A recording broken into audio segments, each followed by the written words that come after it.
की सेवा की भावना रखनी है, हमको सहना है। अगर वो निंदा करते तो उनको सहते हैं। जैसे और भी ऐसे बहुत सी परिवार में कलह की जगह है, वहां हम शांत हो जाते हैं। लेकिन चरित्र की जब बात आती है तब वहां हमें सावधान होने की जरूरत है।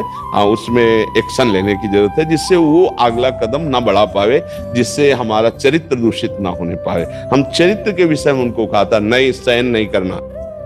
जैसे धर्म के विषय में, इष्ट के विषय में, राष्ट्र के विषय में, चरित्र के विषय में कोई गुंजाइश नहीं है सहन करने की।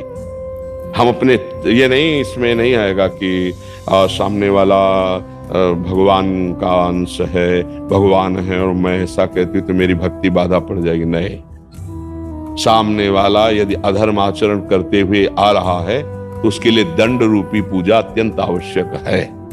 यहां बात समझना, विवेकवान भक्त बहुत विवेकवान होता है, बिल्कुल निर्भय होता है। जब प्रहलाद जी को पहले सजाया माता ने, गोद में बैठाया हिरण्यकश्यप के, तो प्रहलाद जी पहले गए और साष्टांग दंडवत दिए पिताश्री कह करके।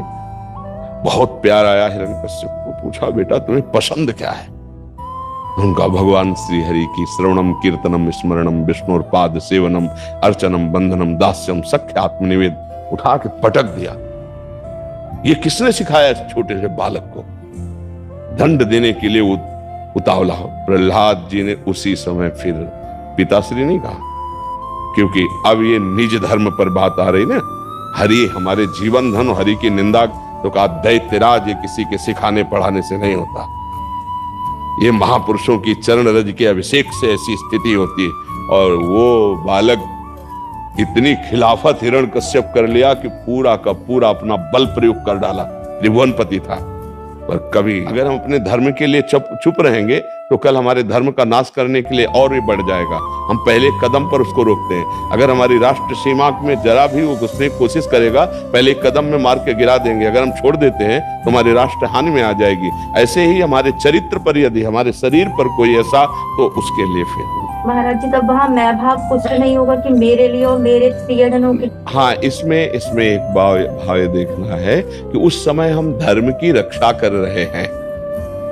उस धर्म की रक्षा में हमारे अंदर भगवान है। वही भगवान हमारे अंदर से बैठकर उपदेश दे रहे हैं, वही भगवान आपके अंदर से प्रश्न कराकर उसको सुलझा रहे हैं। तो उसमें मैं कहाँ रहा? उसमें मैं कहाँ रहा? जैसे हमारे परिवार का कोई सदस्य हमारे जब चरित्र पर जिसका अधिकार नहीं है और वो गलत दृष्टि रख रहा है, तो यदि हम उसको एक दो बार प्रार्थना कर देते हैं फिर भी नहीं समझ रहा है, तो दंड ही उपाय होता है ऐसी मनोवृत्ति को रोकने के लिए। अब जैसे घर में पति है, पति के परिवार के जन हैं, कुछ ऐसी बातें हैं जो समस्याएं घर गृहस्थी की होती है, उनको हम सहते हैं। मालूम मेरे अनुकूल पति वस्तुएं नहीं दे पा रहा है, तो हम उसको सह जाते हैं कि हमारा प्रारब्ध भोग है। दूसरे हार पहनते हैं, अच्छे अच्छे वस्त्र पहनते हैं, मेरे पति के पास ऐसी सुविधा नहीं, तो हमको प्यार से मिलकर नमक रोटी खा करके हमें जीवन गुजारा करना है। हमको पड़ोस में नहीं देखना कि उसकी पत्नी के पास वो हार पति लाके दिए।